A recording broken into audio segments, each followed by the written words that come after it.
There was a news department. That was Charlie Spear and Bill, somebody, and James Fleming. That was in place. And there was another guy, I think, too.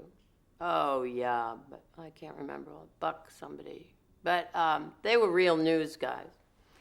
And then there was, of course, a need to get the performers. We had James Fleming in the news department, but there would be an announcer and there would be comedian, basically. I think we interviewed a lot of comedians, not me, but Mort Werner did. I was a production assistant. I think I made $75. And what we had to do was contact publishers, contact the fashion world, figure out, have ideas about what feature stories would be. A lot of them we got off the news, you know, the AP, the wire services as well. But there were a lot of contacts to be made, and funnily enough now, people didn't really want to go morning television. So it was an uphill job getting them to take part, saying, will you send us your best books? Maybe your authors would like to be on, and same sort of thing people do now. Why were they so reluctant to even go on? Well, in the first place, it was a new concept and nobody thought anyone would be watching. There was not all this need to have a billion people watch what you do. But, you know, then nobody knew what television was. And consequently, as you know, most people don't say, oh, it's something new, let me embrace it. They say, well, what is it? We don't know about that. And then it wasn't long. Well, it was probably long, but after a while, the press agents started, you know, now there are so many of them. At that time, there weren't so many. But after a while, they started coming to us with everything under the sun, stacking tables, and I mean, everything you can possibly imagine, trying to get it on the program. And we also had to, we had this big wall of newspapers. So we had to get in touch with a newspaper in every city and decide what newspapers would be up there. And then we had to organize the weather, which we got out of Washington with Jimmy Fiddler. And all that stuff, everything that would be on the show. Dave was hired, well, I remember that all these comedians who were already on television would come into the office to be interviewed. Of course, I had nothing to do with this process. I was a production assistant, but since there were only 8 of us, you know, it was a small operation.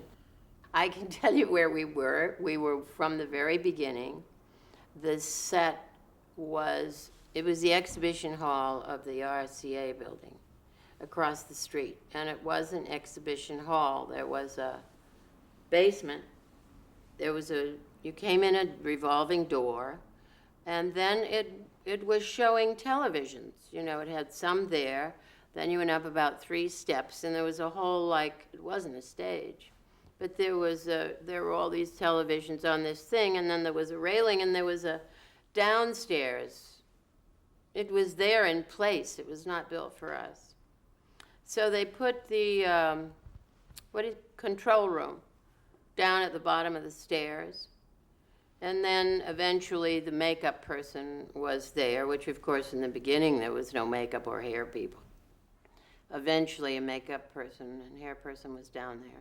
And then we had this big man in a white, like, chef suit named Major, who took charge of the coffee and the buns and, you know, coffee cake and all that. That was all downstairs, and people would just wait downstairs till they were going to go on. And then they built Dave's desk and this weather map and the big, well, you've probably seen pictures of it all by now, and clocks from all over, or various places, not all over obviously, but key places, and his desk, and then they put 2 other desks. So we were basically facing these plate glass windows because this was the exhibition hall for televisions. So it wasn't really made for us, but it was actually perfect for us. And there was then this railing and this thing going, the sloping ramp sort of going down to the basement, and then a sort of window sill in the windows. And that's where we were. And then when you walked up the stairs to come onto what you might call a set, though it was not a set, all these papers were hanging up there. So in the morning, of course, we had to get all these papers and hang them up there. And then we had the weather, which I did, these enormous long gray sheets of paper, like a pad of paper, 6 or 8 feet long, and had to go up there and write the temperature of all the cities by hand. It was long before computers.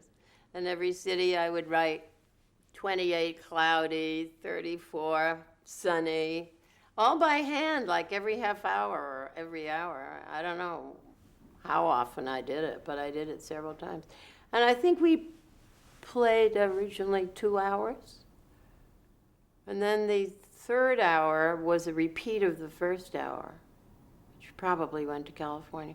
I'm not quite, really, I don't know how that happened in terms of hours. I don't really know what it was. I guess it was an hour for the East, and then the West joined, and we'd say now the Middle West is joining, and that would be 8 o'clock, and that would be their 7 o'clock.